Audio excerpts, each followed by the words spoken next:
ಆಚಿ chilli powder, ಸಖತ್ ಖಾರ ಬಣ್ಣ ಮತ್ತು ರುಚಿ ಆಚಿ ಚಿಲ್ಲಿ ಪೌಡರ್. ವಿಧಾನಸಭೆಯಲ್ಲಿ ಗೃಹಲಕ್ಷ್ಮಿಯ ಗದ್ದಲ. ನಾನು ಮಹಿಳೆ ಅಂತ ಕ್ಷಮೆ ಕೇಳಿಸಲು ಮುಂದಾಗಿದ್ದೀರಿ. ಓಕೆ, ಲಕ್ಷ್ಮಿ ಹೆಬ್ಬಾಳ್ಕರ್ ಈ ಮಾತನ್ನ ಕೂಡ ಲೈನನ್ನು ಸೇರಿಸಿದ್ದಾರೆ. ಬಟ್ ಅದರ ಅವಶ್ಯಕತೆ ಇಲ್ಲ. ನಾನು ಮಹಿಳೆ ಅಂತ ಕ್ಷಮೆ ಕೇಳಿಸಲು ಮುಂದಾಗಿದ್ದೀರಿ. ಯಾರಿಗೆ ಹೇಳ್ತಾ ಇರೋದು ಇದನ್ನ? ಬಿಜೆಪಿಯವ್ರು ಹೇಳಿದ್ರಲ್ಲ, ತಪ್ಪಾಗಿದ್ರೆ, ತಪ್ಪು ಮಾಹಿತಿ ಕೊಟ್ಟಿದ್ರೆ ಕ್ಷಮೆ ಕೇಳಲಿ ಅಂತ. ವಿಪಕ್ಷಗಳು ಸಭಾತ್ಯಾಗವನ್ನು ಮಾಡಿವೆ. ಗೃಹಲಕ್ಷ್ಮಿಯ ಗದ್ದಲ ಆಗಿದ್ದಕ್ಕೆ ನಾನು ಮಹಿಳೆ ಅಂತನ್ಬಿಟ್ಟು ನನ್ನ ಕೈಲಿ ಕ್ಷಮೆ ಕೇಳೋದಕ್ಕೆ ಮುಂದಾಗಿದ್ದೀರಲ್ಲ ಅಂದಿದ್ದಕ್ಕೆ ವಿಪಕ್ಷಗಳು ಸಭಾತ್ಯಾಗವನ್ನು ಮಾಡಿರ್ತಕ್ಕಂಥದ್ದು. ಇಲ್ಲಿ ಪುರುಷ ಮಹಿಳೆ ಅಂತ ಬರಲ್ಲ. ಅವ್ರು ಯಾಕೆ ಆ ಲೈನ್ ತಂದ್ರು ಅಂತನೂ ನನಗೆ ಗೊತ್ತಿಲ್ಲ. ತಪ್ಪು ಮಾಹಿತಿ ಕೊಟ್ಟಿರೋದ್ರಿಂದ ಸಹಜವಾಗಿ ವಿರೋಧ ಪಕ್ಷದವರು ಅದನ್ನು ಪ್ರಶ್ನೆ ಮಾಡಿದ್ದಾರೆ. ವಿಷಾದ ವ್ಯಕ್ತಪಡಿಸಿದ ಮೇಲೆ ಮುಗಿದೋಯ್ತು. ಪ್ರಶ್ನೋತ್ತರ ಸದಸ್ಯರೆಲ್ಲ ರೆಡಿಯಾಗಿ, ಮಂತ್ರಿಗಳು ರೆಡಿಯಾಗಿ, ಸದಸ್ಯರೆಲ್ಲ ರೆಡಿಯಾಗಿ ಬೇಗ ಬನ್ನಿ. ಅವರೆಲ್ಲ ಹೋಲ್ತಾರೆ ಸರ್, ಬೇಗ ಬರ್ಬೇಕಲ್ಲಿ. ತಾವು ಪ್ರಾರಂಭ ಮಾಡಿ. ಅಲ್ಲ ಜನ ಬೇಗ ಬನ್ನಿ, ಅವರೇ ಬೇಗ ಬರ್ಬೇಕಲ್ಲಿ.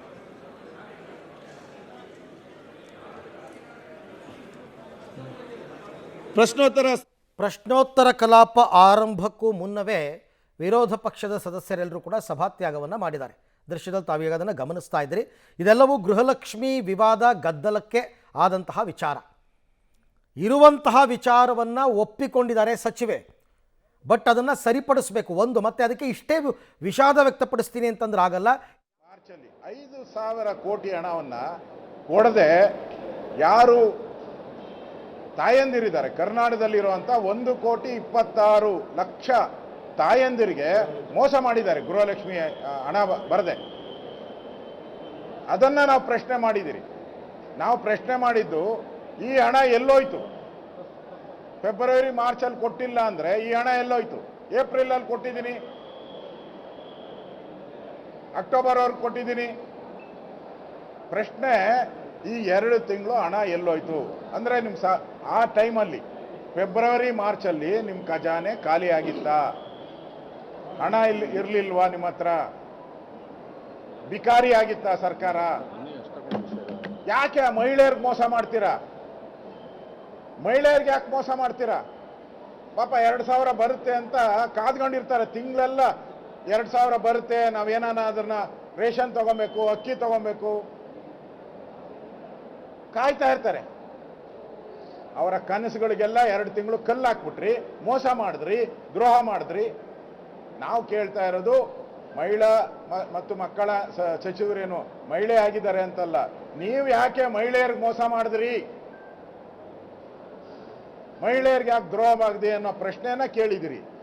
ಆದರೆ ಸದನದಲ್ಲಿ ಅವ್ರು ಉತ್ತರ ಕೊಡಬೇಕಾದ್ರೆ ಅವ್ರು ಹೇಳ್ಬೇಕಾಯ್ತು, ತಪ್ಪಾಗಿದೆ, ನಾನು ಫೆಬ್ರವರಿ ಮತ್ತು ಮಾರ್ಚ್ದು ನಿಮ್ಮ ಈ ಸದನ ಮುಗಿಯೋದ್ರೊಳಗಡೆ ಅವ್ರ ಅಕೌಂಟ್ಗೆ ಒಂದೇ ಸರಿ ಹಾಕ್ಬಿಡ್ತೀನಿ ಅಂತ ಹೇಳಿದ್ರು ನಾವು ಕ್ಷಮಿಸ್ಬಿಡ್ತಾ ಇದ್ರಿ.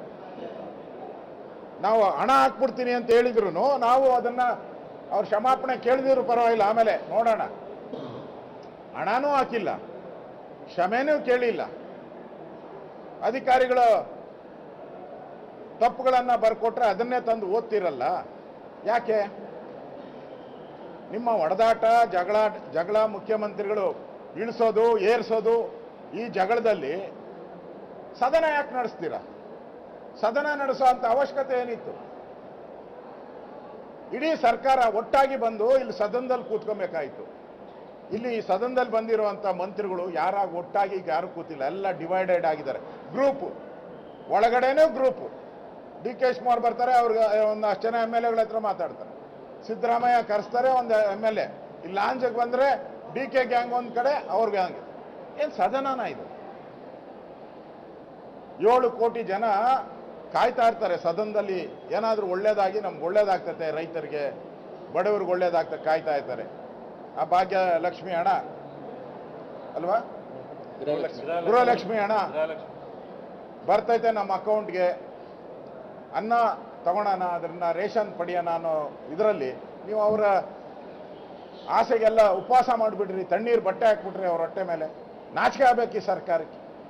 ಮಾನ ಮರ್ಯಾದೆ ಇದ್ರೆ ಈ ಸರ್ಕಾರ ಇಮಿಡಿಯೇಟ್ ಆಗಿ ಅವ್ರ ಅಕೌಂಟಿಗೆ ದುಡ್ಡು ಹಾಕಿ, ಗೌರವ ಇದ್ರೆ ಹಾಕಿ. ಮತ್ತೆ ಯಾಕೆ ತಪ್ಪಿಸ್ತ್ರಿ? ನಾವು ನಮ್ಮ ಮಹೇಶ್ ತೆಂಗಿನಕಾಯಿಯವರು ಹುಡುಕಿದ್ರು, ನಾವು ಅಕಸ್ಮಾತ್ ಬಿಜೆಪಿ ಇದನ್ನ ಹುಡುಕಿಲ್ಲ ಅಂದಿದ್ರೆ ಗೋವಿಂದ ಈ 5,000 ಕೋಟಿ ನುಂಗ್ಬಿಟ್ಟಿರೋರು ಗೊತ್ತೇ ಆಗ್ತಾ ಇರಲಿಲ್ಲ.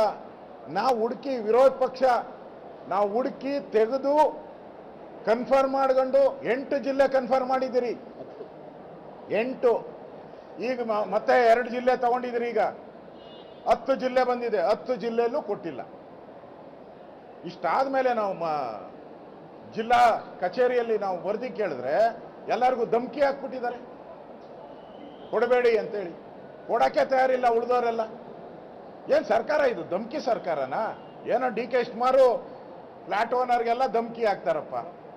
ಈ ಅಧಿಕಾರಿಗಳಿಗೆಲ್ಲ ಧಮಕಿ ಹಾಕಿ ಕೊಡಬೇಡ್ರಿ, ಮಹೇಶ್ ತೆಂಗಿನಕಾಯಿ ಬಂದರೆ ಎಲ್ಲೂ ಕೊಡಬೇಡಿ ಅಂತ ಹೇಳಿದ್ರೆ ಏನು ಇದನ್ನ ಸರ್ಕಾರ ಅಂತಾರ? ಗುಂಡಾಗಿರಿ ಸರ್ಕಾರ ಇದು. ಇದ್ರ ವಿರುದ್ಧ ಪ್ರತಿಭಟನೆಯನ್ನ ಆ ಜನಗಳಿಗೋಸ್ಕರ, ಯಾವ ತಾಯಂದಿರಿಗೆ 2 ತಿಂಗಳು ಮೋಸ ಮಾಡಿದ್ದಾರೆ ಆ ಜನಗಳ ಪರವಾಗಿ ಇವತ್ತು ನಾವು ವಾಕೌಟ್. ನಮ್ಮ ಸ್ವಂತದ್ದೇನೂ ಇಲ್ಲ ಇದರಲ್ಲಿ. ಆ ಜನಗಳಿಗೆ ನ್ಯಾಯ ಸಿಗಬೇಕು ಅಂತೇಳಿ ನಾವು ಸರ್ಕಾರಕ್ಕೆ ಬಿಸಿ ಮುಟ್ಟುವ ದೃಷ್ಟಿಯಿಂದ ವಾಕೌಟ್ ಮಾಡಿ ಸರ್ಕಾರಕ್ಕೆ ಬಿಸಿ ಮುಟ್ಟಿಸಿದ್ವಿ. ಇದು ಅಕೌಂಟ್ಗೆ ಹಾಕೋವರೆಗೂ ಬಿಡಲ್ಲ ನಾವು. ಆ ತಾಯಂದಿರ ಅಕೌಂಟ್ಗೆ 4,000 ರೂಪಾಯಿ ಆಗೋವರೆಗೂ ನಾವು ಬಿಡಲ್ಲ. ನಮಗೆ ಆ ತಾಯಂದಿರಿಗೆ ನ್ಯಾಯ ಸಿಗಬೇಕು, ಅದು ಮುಖ್ಯ. ಅಲ್ಲಿವರೆಗೂ ಈ ಹೋರಾಟ ನಾವು ಮುಂದುವರಿಸ್ತೀವಿ. ಓಕೆ, ಸಭಾತ್ಯಾಗ ಮಾಡಿದ ಬಳಿಕ ಸಭಾತ್ಯಾಗ ಮಾಡಿದ್ದು ಯಾಕೆ ಅಂತ ವಿರೋಧ ಪಕ್ಷದ ನಾಯಕ ಅಶೋಕ್ ಅವರು ಮಾತನಾಡ್ತಾ ಇದ್ರು.